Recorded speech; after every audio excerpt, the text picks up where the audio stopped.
Hey folks, how's it going? Hope everybody's having a great day. Just got off work, figured I'd make a quick video on the subject of something that I've been seeing in quite a few lives on YouTube, a couple of lives on Facebook, as well as lots of videos on YouTube. I follow a lot of different channels, and I do read the comments, just to see, I guess, the vibe of the whole environment and community. And something that's kind of drawn my attention the past week or two, I thought maybe I'd want to talk about. And believe it or not, there's been mention of it from other uh, creators in the community on this subject. And the subject is basically, why do we prepare? And it's worded several different ways. I know I personally have people that I interact with throughout the day that, they'll ask me at times, why do you do that? Or I have family members that, they make jokes about it and they say, why do you do that? Are you a doomsday prepper? They watched some TV, I guess, years ago, and a TV show kind of gave preparedness a bad name. And of course, there's no shortage of videos out there where people actually talk about the subject, where they have a table full of gear. I don't have any. See, I got some footwear on here because the last video I made was footwear. I think it's an important subject, and I'm glad a lot of people watched, and I hope they got some value from that from that video. But today, I want to kind of brush on the question of, why we do this, or are we expecting doomsday or an apocalypse, and I can't speak for everyone in the community, but me personally, no.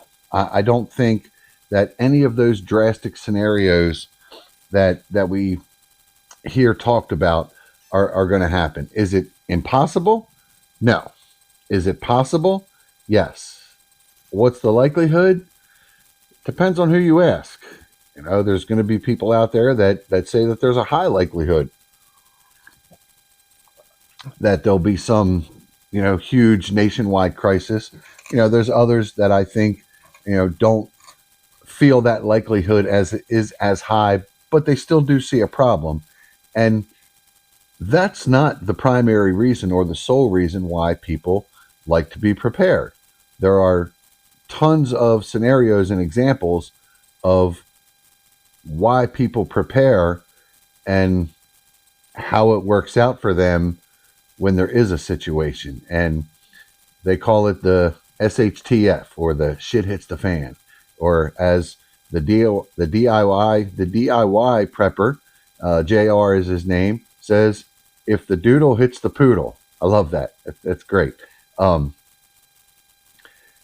Any situation that would require you to be prepared is going to be something as simple as something personal to you, like your car breaking down. If you've watched a few of my previous videos, one of which was on a vehicle breakdown, because that's generally the type of situation that life will throw at us. And if we're not prepared for it, it affects us dramatically. It can be stressful and it can be frustrating. But if there's a little bit of preparation done, to where when those type of situations get thrown at us, it makes it a little less bad, or at least a little more tolerable to make it through the situation. And that could be anything from your vehicle breaking down to a job loss, or a family member becoming ill and requiring medical treatments and costs. And there could be a number of reasons outside of the whole doomsday definition.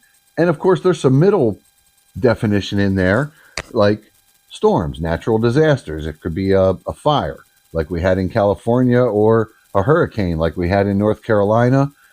Excuse me, a tornado. I know in my area a couple of years ago, a tornado went through, and it wreaked havoc. It wreaked havoc in my area, and there was trees down everywhere, and getting around was tough, and there was power outages. It didn't exactly ruin my day or my life. I mean, I got the day off of work. That was nice. But when the power went out, I was kind of prepared for it because I prepare. So when the lights went out, I had flashlights and candles and a generator to get my refrigerators going again. I had all of these things that I collect in my preparedness journey that I could then implement. When a couple of years ago we all went through COVID, when everybody raced out to the store, they cleared the shelves of toilet paper, which I never could understand because COVID was a respiratory illness, yet people bought toilet paper. Never once was there a mention of diarrhea, but there was no shortage of toilet paper in people's houses because there was none in the store. Now, the medicine aisle with all the decongestants and the cough medicines and all fully stocked, but people cleared shelves of toilet paper. So you never know how people are going to react because it's a reaction. It's a panic reaction.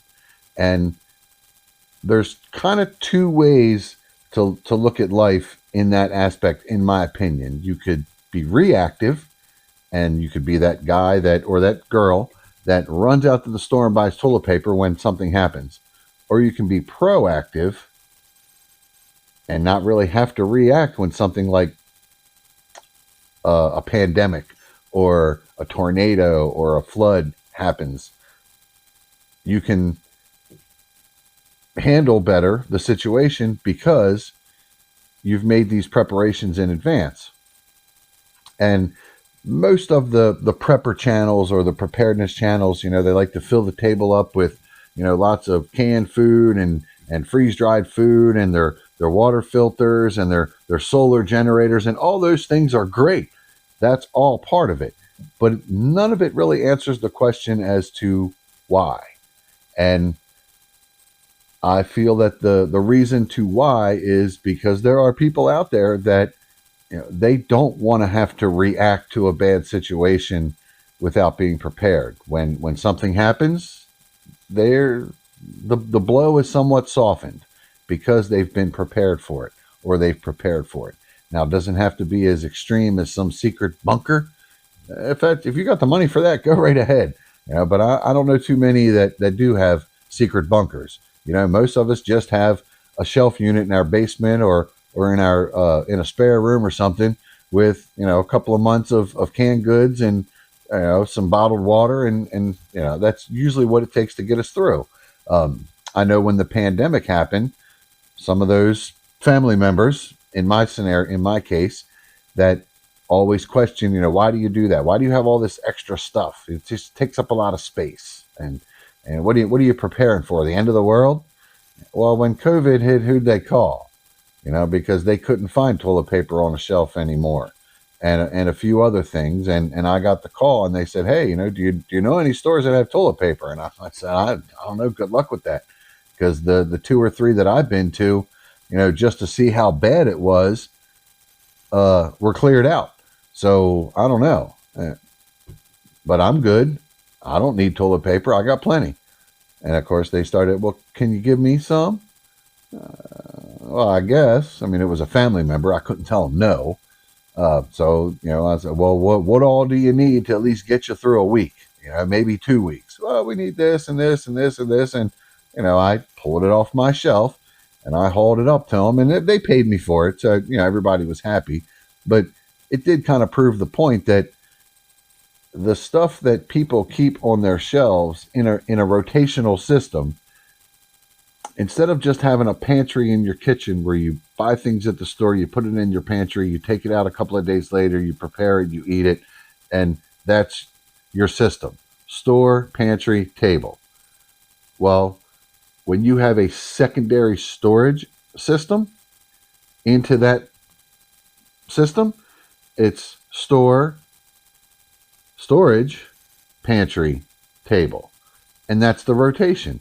As things get moved from secondary storage up to pantry, then they go to the table.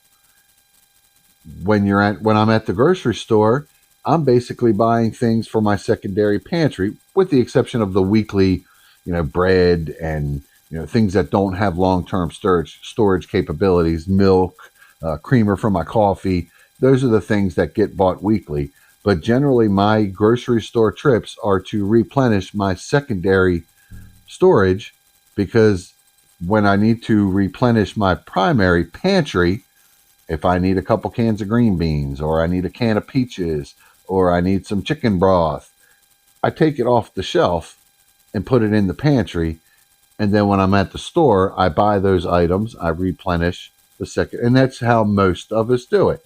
Now, the size of that secondary storage in every scenario is going to, some people only have a little bit of space. Some people have rooms dedicated to it. If you watch The Sensible Prepper, he does a live every Tuesday.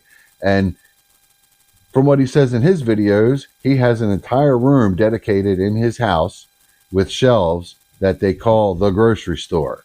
So I can only imagine and picture in my head that he's got a lot of stuff. And when the hurricane went through North Carolina, he is in northeastern South Carolina, which was close enough to feel some of the effects. Not as bad as in the North Carolina region, but he still lost power for, I think, almost 2 weeks. But he had backup generators, and he had backup stoves, and he had no shortage of food and water. And he had everything he needed. He weathered through that storm without a lot of headache or hassle.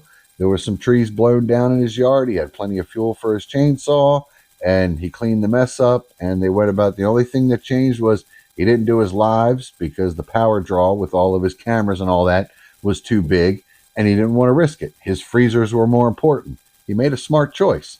I can't say I wouldn't have done the same thing. When you have a situation where you're now providing power via generator or a solar system, you only have so much power to work with.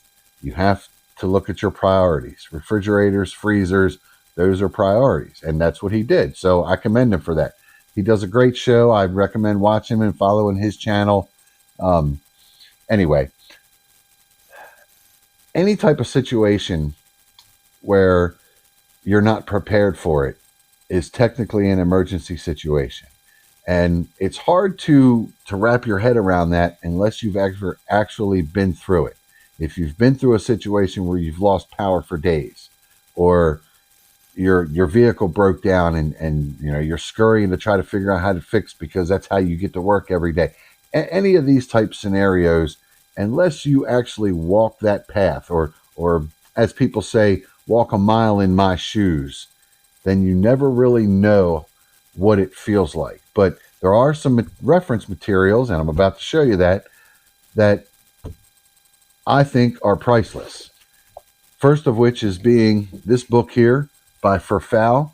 It is the Modern Survival Manual, Surviving the Economic Collapse. Now, it sounds a bit doomsday-ish, but this was recommended also by the Sensible Prepper channel, and I picked it up and I read it, and I was mind blown. I read it as soon as I finished it. I started it all over again to read it a second time just to make sure I didn't miss anything. But this is the story. It's a true story of this guy that wrote this book, Ferfal. His name is Fernando Aguirre, and here it is. I'll show it to you.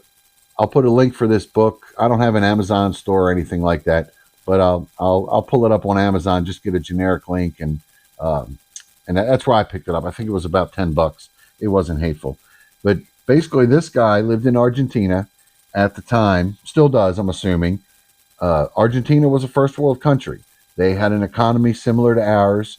Their day-to-day lives were fairly similar to ours. They do, international trade, and they have corporations and big buildings and big cities and all that good stuff. But they were basically a first world country, and there was some events that caused their economy to collapse. Now, them not being the world currency, such as the U.S. dollar, they were pesos. Their own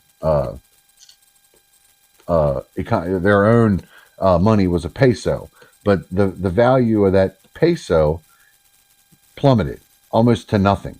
The U.S. dollar was still worth what a U.S. dollar is, but in that country, not many people had U.S. dollars. They had pesos because that's their currency.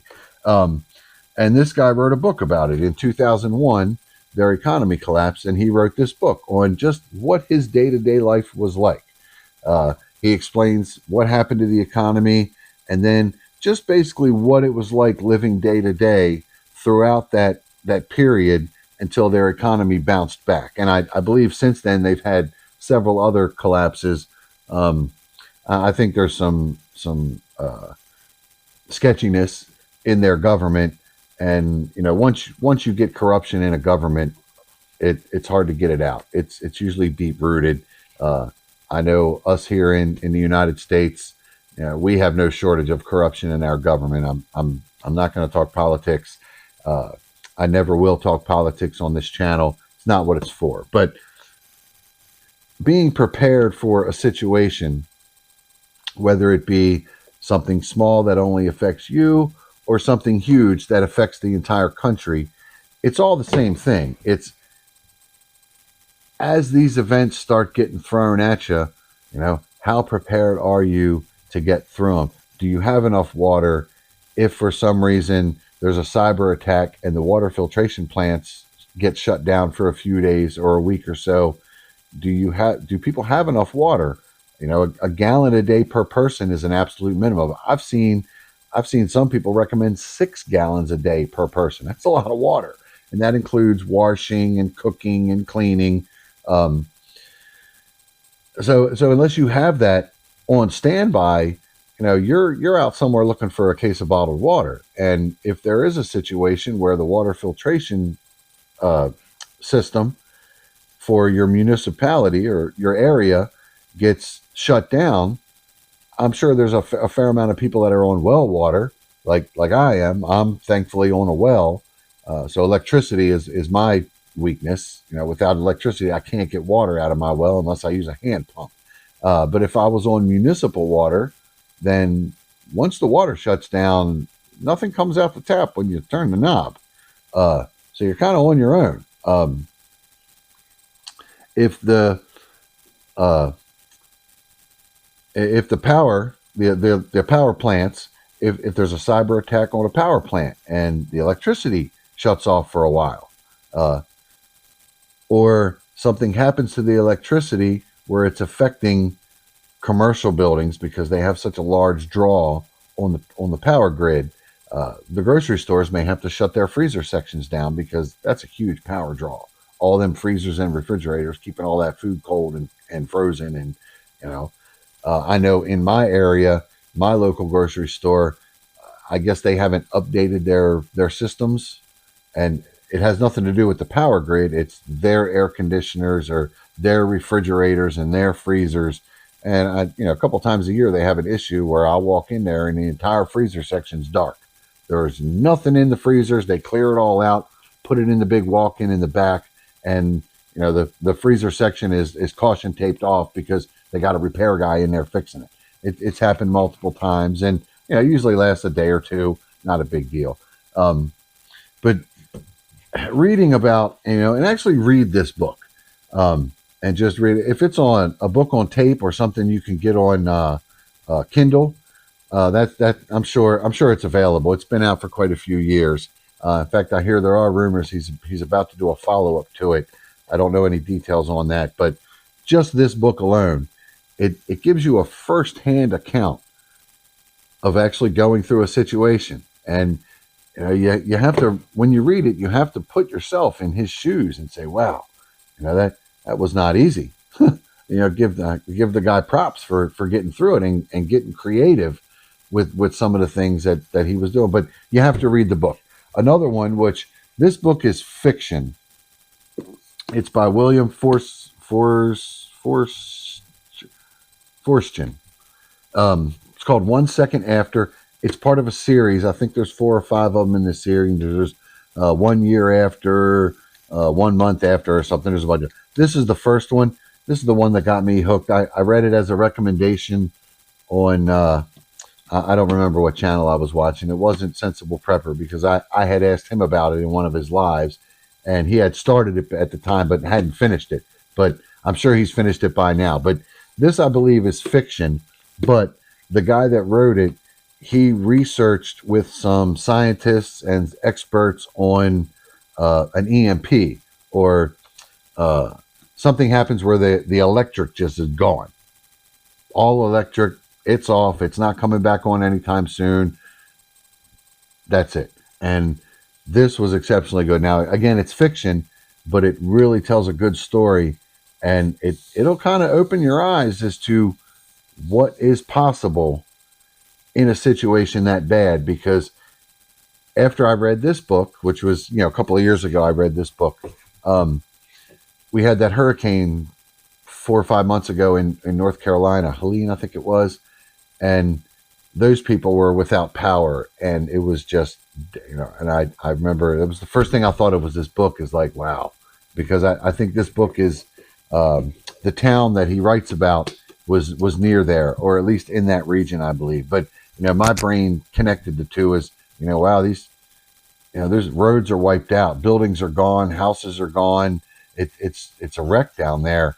Some of those people could be without electricity for weeks, maybe months, and I think they were. So again, um, two great resources that will answer the question as to why. Certainly not meant to be a scare tactic, just meant to get people to think. So when you have those people that ask you why you do this, or are you waiting for the zombie apocalypse, or a family member that makes jokes about it, um, you have to take it in stride, because a lot of people fear what they don't understand, or they don't want to think about it because it's a scary thought. And if they start to think about it, the fear will set in. I don't know. I just know that most of my life, my grandparents were pretty basic people. My grandmother was from Kentucky. My grandfather was from Alabama, and they both grew up on farms. So they had a garden, and they canned. And my grandfather would go hunting once a year, to put meat in the freezer. And we went fishing almost every weekend in the summertime. And he always brought the fish home and cleaned it on the picnic table. And some would go in the freezer, and some would get made for dinner or breakfast or whatever. And to me, it was always hobbies. It was fun to do that stuff. It was fun to pick green beans, and then sit and snap beans with grandma. It was great to go hunting with pop. And go deer hunting for a week. Up in the mountains, and go fishing on the weekends. That was fun. That was a hobby for me. I enjoyed every minute of that. I don't think he did it as a hobby. I think he enjoyed doing it, but I think more or less he did it for a purpose. Because his pantry wasn't full of Chef Boyardee and all this other. Their pantry was full of mason jars. There was a few canned goods. My grandparents did shop at grocery stores, but I'd say about half of what they consumed was what they produced. Fish, or deer meat, or bear meat, or wild turkey, or pheasant, or grouse, or fish, crabs. And my grandfather was a big freshwater fisherman, so there was a lot of bluegill, a lot of perch, uh, a lot of large and smallmouth bass. That was basically, he wasn't too much into trout. He would keep a trout if he caught one, but he regulated lakes and ponds as opposed to rivers and streams, where that was just how he fished. So, again, when people ask you why you do it, and you say, well, I don't like to be surprised by things, because no one does. And in a situation, you can choose to be reactive, or you can choose to be proactive. And if you choose to be proactive, that's great, because those that choose to be reactive, they're probably going to call you, or they're going to come knocking on your door. So uh, I think it's a good thing that people prepare for emergencies, just so they handle them a little bit better. I think it's unfortunate that we have, people out there that laugh at it or mock it. Uh, and I don't fault them for feeling that way. I think the best thing we can do in that scenario is educate them, is, explain to them, hey, what would you do if a tornado went down? What'd you do during COVID? Did you run out and scurry around looking for stuff? Or do you just walk down your basement and take a few extra things off the shelf? You know, Hopefully that's enough to at least get people thinking. And again, I recommend these books. These are the only two props besides my coffee I brought out today. So this one again is by For Fowl. You can look it up on Amazon. In fact, I got both of these books off Amazon. The Modern Survival Manual, Surviving the Economic Collapse. And it's basically a firsthand account of the economic collapse in Argentina in 2001. And then secondly, is 1 Second After. You can get that on Amazon. William Forstchen. Forstchen is how you pronounce that, maybe? If I'm saying that wrong, I'm saying it wrong. Oops. But yeah, check out those books. Read them twice to make sure you didn't miss anything the first time, because that's usually the way. When you read something, you go back, read it a second time. I didn't remember reading that. And hopefully we can open people's eyes. We can open more people's eyes. And when situations do happen, there aren't as many people suffering or going without. So with that, everybody enjoy the rest of your day, and we'll see you next time.